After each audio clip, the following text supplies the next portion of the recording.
ذرا غور سے نظر ڈالنے کی ضرورت ہے اور ان کو اچھی طرح سمجھنے کی ضرورت ہے.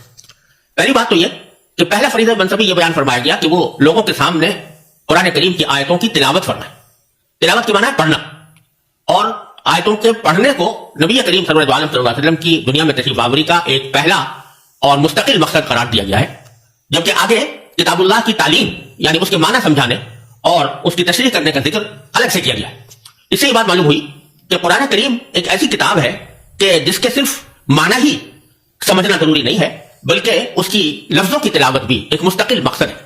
اور نبی کریم صلی اللہ علیہ وسلم کو دنیا میں جو بھیجا گیا تھا ان میں پہلا مقصد یہ تھا کہ جو قرآن کریم آپ پر نازل ہوا ہے اس کی تلاوت کا طریقہ لوگوں کے سامنے بیان فرمائیں، تلاوت کر کے دکھائیں. اور اس کا مقصد یہ تھا کہ جب دوسرے لوگ آپ کی تلاوت سنیں تو پھر اسی طرح اسی انداز میں اس کی تلاوت کریں. اس سے دو باتیں معلوم ہوئی. ایک تو یہ کہ بعض لوگ یہ سمجھتے ہیں کہ قرآن کریم کی تلاوت اگر بغیر سمجھے کی جائے تو اس کا کوئی فائدہ نہیں یا وہ بے مقصد ہے. اور بعض لوگ گستاخی کر کے یہ بھی کہتے ہیں کہ بچوں کو جو قرآن کریم حفظ کرایا جاتا ہے جبکہ ان کے معنی وہ نہیں سمجھتے، تو محض الفاظ طوطے کی طرح رٹا دینے سے اس کا کیا حاصل ہے اور اس کا کوئی فائدہ نہیں. یہ آیت کریمہ ان کے اس خیال کی تردید کر رہی ہے کہ تلاوت آیات کو یعنی قرآن کریم کی آیتوں کے محض پڑھنے کو ایک نبی کریم صلی اللہ علیہ وسلم کا مستقل مقصد قرار دیا گیا ہے، جبکہ معنی سمجھانے کی بات آگے آ رہی. تو معلوم ہوا کہ تلاوت بذات خود ایک مقصود ہے. اسی لیے حدیث میں نبی کریم صلی اللہ علیہ وسلم نے یہ ارشاد فرمایا کہ اگر کوئی شخص قرآن کریم کی تلاوت کرے تو ایک ایک حرف کے اوپر 10 نیکیاں اس کے نامہ اعمال میں لکھی جاتی ہیں. لہذا تلاوت قرآن سمجھ کر کرنا تو بے شک بہت اعلیٰ درجے کی چیز ہے ہی، لیکن اگر کوئی شخص پوری طرح سمجھتا نہ ہو اور بغیر سمجھے بھی تلاوت کرے تو وہ اس کے لیے ایک ثواب کا کام ہے. یہ دوسری کتابوں کی مثال کے طور پہ اگر آپ کا کوئی قریب دوست فرانس سے آتا ہے اور آپ کے ساتھ کشمیر میں اس کشمیر کو دیکھنے کے لیے آتا ہے، کیونکہ وہ سنا ہوتا ہے کہ کشمیر دھرتی کے اوپر ایک جنت جیسی چیز ہے. جو جنت اللہ تعالیٰ قرآن میں ذکر کرتے ہو تو کئی اچھی ہے، لیکن اگر اس دنیا میں آپ جنت دیکھنا چاہتے ہیں تو کشمیر کی سیر کرو، کشمیر کو دیکھو. تو آپ کا ایک قریب دوست فرانس سے آتا ہے اور کشمیر کی سیر کرتے ہوئے اننت ناگ اسلام آباد آتا ہے اور آپ کے ساتھ ایک ہفتے ساتھ میں گزارتا ہے، آپ کے گھر میں رہتا ہے، آپ کا بہت قریب دوست ہے. ایک ہفتے آپ کے ساتھ رہتا ہے، پھر کشمیر گھومتا ہے، پھر واپس چلے جاتا ہے. وہ دوست اس کو فرینچ زبان پہ مہارت ہے، اردو زبان کچھ ٹوٹی پھوٹی انداز سے آپ سے گفتگو کر لیتا ہے، لیکن اس کو مہارت ہے فرینچ میں. وہ جب اپنے گھر واپس لوٹ جاتا ہے فرانس سے خط لکھتا ہے آپ کو، لیکن فرینچ میں لکھتا ہے. آپ جب خط کھولتے ہیں آپ کو فرینچ نہیں پتا تو آپ کیا کرتے ہیں؟ آپ کو جب آپ کا غریب دوست فرینچ میں خط لکھے گا اور آپ کو اس کو پڑھنے نہیں آئے گا، آپ اس کو سمجھ نہیں سکیں گے، تو آپ کیا کریں گے؟ آپ کیا کریں گے؟ آپ کسی سے اس خط کا ترجمہ کریں گے. آپ ڈھونڈیں گے وہ شخص جو فرینچ جانتا ہے تاکہ وہ آپ کو اپنے دوست کا خط کا ترجمہ کر سکتا ہے، کیونکہ آپ جاننا چاہتے ہیں کہ آپ کے قریب دوست نے آپ کو خط میں کیا لکھا. آپ کوئی بھی حالت میں اس خط کا ترجمہ کریں گے اور جاننا چاہیں گے کہ آپ کے دوست نے آپ کو کیا لکھا. کیا آپ کا فرض نہیں ہوتا کہ آپ جاننا چاہیں گے آپ کے خالق، آپ کے رب اللہ سبحانہ و تعالیٰ نے اپنے آخری پیغام قرآن مجید میں کیا لکھا ہے آپ کے لیے؟ آپ جب اپنے دوست کا خط ترجمہ کرنے کے لیے محنت کریں گے کہ آپ کا فرض نہیں بنتا کہ آپ جانیں آپ کے خالق، آپ کے رب، آپ کے اللہ سبحانہ و تعالیٰ نے آپ کے لیے کیا پیغام لکھا. ہمیں قرآن شریف کا ترجمہ کرنے کی ضرورت نہیں. الحمدللہ ثم الحمدللہ قرآن مجید کا ترجمہ ہو چکا ہے. آپ کو صرف ہدیہ پہ مارکیٹ میں جا کے لینا ہوگا. اور ساری جتنی اہم زبان ہے ساری دنیا میں الحمدللہ ان زبانوں میں قرآن مجید کا ترجمہ ہو چکا ہے. ہمیں قرآن مجید کا ترجمہ پڑھنا چاہیے وہ زبان میں جس زبان میں آپ کو مہارت ہے.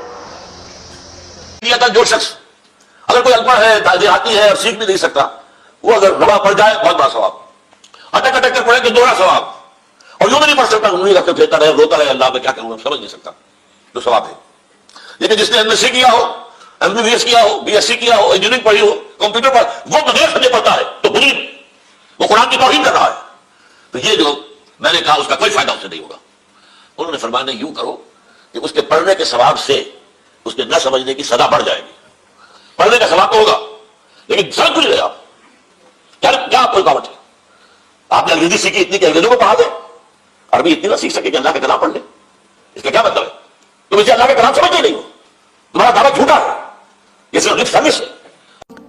کیا قرآن کا ترجمہ سیکھنا فرض ہے؟ کیا مسلمانوں پر قرآن مجید کا ترجمہ سیکھنا فرض ہے یا نہیں؟ دیکھیں ترجمہ سیکھنا تو فرض نہیں ہے، لیکن قرآن کے جو وہ احکام جن کا آپ کی عملی زندگی سے تعلق ہے ان احکام کو سیکھنا فرض ہے، چاہے وہ ترجمہ کے ذریعے یا علماء کے بیانات سن کے یا قرآن کی تفسیر پڑھ کے یا سن کے کسی بھی طرح سے.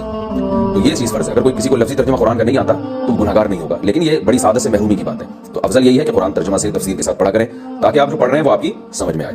اس سے بہت فضیلت حاصل ہوگی آپ کو. اور پھر اصل چیز ہے عمل. आजकल पढ़ने सुनने को तो किसी हद तक लोग फोकस करते हैं, अमल की तरफ तवज्जो कम है, तो अमल को ज्यादा फोकस करें। ये इंतहाई अहमकाना बात है कि कुरान को पढ़ा ना जाए। अल्लाह ताला ने जो बात कर दी है वो अटल और सही है कि अल्लाह ने इसको तज़कीर बनाया है, अल्लाह ने इसको इबरत बनाया है, अल्लाह ने इसको मौइज़ा बनाया है, क्या क्या तो अल्लाह ने इसको ज़िक्र बनाया है। ये सारी बातें कुरान से अल्लाह ने हमें समझा के पेश की हैं। यस्सरना कुरान बताया है, तो ये आगे अल्लाह का अपना निज़ाम है कि सब तो हिदायत नहीं पाते। उलमा का काम है कि वो लोगों को समझाएं कि कुरान पढ़ो, जो बात समझ में ना आए जाके उलमा से पूछो। वरना तर्जमे लिखने का मकसद क्या है? तराजम तो इसलिए किए गए, उर्दू में तफसीरें क्यों लिखी गई? उर्दू तफासिर उलमा के लिए नहीं है, उर्दू तफासिर तो आवाम के लिए। तो ये जितना तर्जमा का काम हुआ है, ये सिर्फ इसलिए हुआ है कि आम लोग कुरान को पढ़ें, कुरान से इबरत हासिल करें। तो उसमें कुछ अगर हो जाते हैं तो ये तो फितरत का निज़ाम है, हर दाना कहाँ फट के दरख्त बनता है।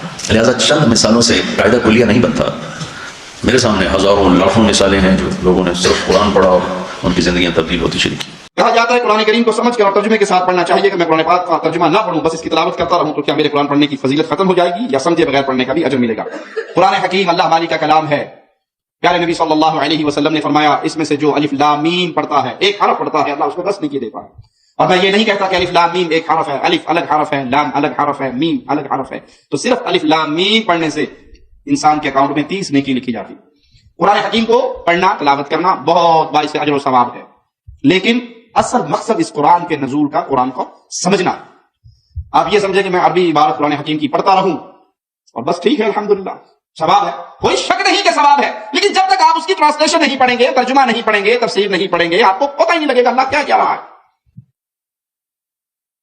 जब तक आप ये ना समझे कि ला इलाहा इल्लल्लाह इसका मायना क्या है, इसका तकादा क्या है, आप उसको 100 दफा तस्बीह पढ़ते रहे और कब्र का तवाफ करते रहे। अब कब्र का तवाफ करने वाला, कब्र पे सजदा करने वाला ला इलाहा इल्लल्लाह भी पढ़ता रहे, उसका ये कलमा पढ़ना उसे फायदा देगा? तो कुरान हकीम को जब तक समझ के नहीं पढ़ा जाएगा, उस वक्त तक हमें तौहीद समझ नहीं आएगी, ईमान समझ नहीं आएगा, अकीदा समझ नहीं आएगा।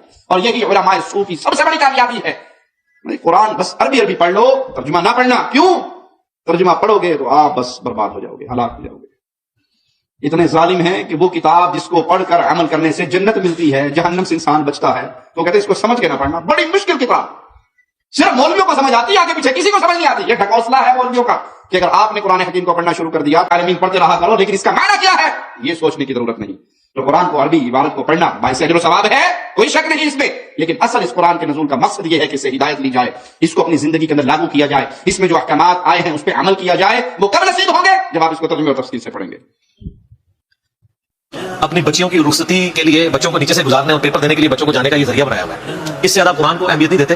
तो शामत तो आपकी भी आनी है, कुरान की बेहुती तो आपने भी की हुई है। वो लोग जो पूरी जिंदगी कुरान खोल के नहीं पढ़ते तर्जुमे के साथ कि अल्लाह ने हमसे क्या डिमांड की है, वो लोग मर जाते हैं तो उनकी मैयत में बैठ के लोग कुरान पढ़ रहे होते हैं, उनको सवाब हो जाता है। आपने तो इस हवाले से कर दी कि कुरान के ऊपर अमल ही नहीं किया, कुरान को जुज़दान में लपेट के रख दिया, उसका तर्जुमा ही नहीं पढ़ा। और यार कोई गोरा भी आपको खत लिखे ना, तो आप 4 दोस्तों के पास जाएंगे उसका तर्जुमा करवाने के लिए। और जो अल्लाह ने आपकी किताब जिंदगी आपकी तरफ भेजी, आपके पास ये टाइम भी नहीं कि उसके तर्जुमे हुए में। अगर आप बरेलवी हैं, मज़हब अली साहब का तर्जुमा पढ़ लें, अगर जो बंदी है अशरफ थानवी साहब का पढ़ लें, अगर अहले हदीस हैं तो जूना गढ़ी साहब का पढ़ लें, अगर आप अहले तशय्युअ हैं तो सैयद फरमान अली शाह साहब का पढ़ लें। अगर आप बिल्कुल सादा मुसलमान हैं, किसी का नहीं पढ़ना चाहते, न्यूट्रल बंदों का, तो आप मौलाना मदूदी का पढ़ लें। और इसी तरीके से फतेह मोहम्मद जल्दी का पढ़ लो, पढ़ो सही, रोना ना मारो। तो कुरान को उन्होंने आग लगाई भी है और आपने आग लगाए बगैर कुरान बैन किया है। और इससे बढ़कर ये कि इंडिया पाकिस्तान बांग्लादेश का मौलवी कहता है कुरान ट्रैक्टर पढ़ना बुरा हो जाएगा। ये जो यहूदी नुमा मौलवी आपके मेंबर पे चढ़ा है, अगर आपको कोई यहूदी सही आके कुरान ट्रैक्टर पढ़ना बुरा हो जाओगे, आप कहेंगे अल्लाह का दुश्मन है। और अगर मौलवी कहते हैं तो आप कहेंगे सुभान अल्लाह, बिल्कुल के सही कह रहे हैं मुफ्ती साहब। अल्लाह की रस्सी इस किताब को उठा मजबूती से पकड़ो और फिरकावारियत में मत पढ़ो।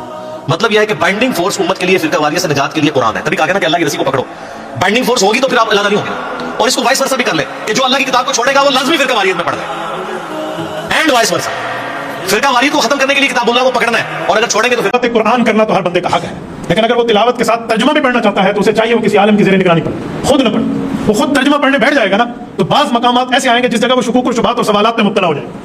और ऐसे सवाल लोग समझते तर्जुमे के साथ पढ़ लो। बाबा कुरान करीम की आयत बहुत सी हैं, कुछ आयत वो है जिसमें कब्र आखिरत का जिक्र है, क़यामत का जिक्र है, तो हर बंदा समझेगा। लेकिन कुछ आयत मसाइल की हैं, अकायद की हैं, दलाइल की हैं, वहां समझना आम बंदे की बस की बात नहीं है। वहां वो समझाएगा जो तालीमात नबविया पढ़ चुका होगा, जिसे हदीस पर अबूर होगा और शरीयत का माहिर होगा, वो समझाएगा। वरना आम बंदा तो परेशान हो जाएगा, और ऐसा परेशान होगा कि अल्लाह न करे कहीं गुमराही में मुब्तला हो जाए। जिसे कुरान कहता है यहदी बिही कसीरा व युदिल्लु बिही कसीरा, कि कुरान के जरिए हिदायत मिलती है तो बाज़ों को गुमराही भी मिलती है। तो उस गुमराही का क्या करो?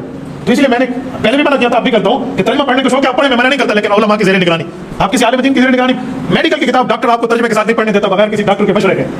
तो कुरान करीम लावारिस तो नहीं, वरना कुरान करीम की कई आयत ऐसी आएंगी बंदा परेशान हो जाएगा। और यही बात हकीमुल उम्मत मौलाना अशरफ अली थानवी रहमतुल्लाह अलैह ने बयानुल कुरान तर्जुमा कुरान के मुकदमे में लिखी है। लोग कहते हैं तर्जुमे क्यों लिखे जाते हैं, तो मैं कहता हूं ये तर्जुमा उन तुलबा के लिए लिखा जाता है जो आलिम बनना चाहते हैं और इब्तिदाई होते हैं, उनके लिए तर्जुमा है, हर रेडी लगाने वाले हर दुकानदार के लिए नहीं है। हाँ, वो आलिम की ज़रा निगरानी पड़े तब ठीक है, वरना नहीं है। हज़रत थानवी रहमतुल्लाह अलैह ने उर्दू में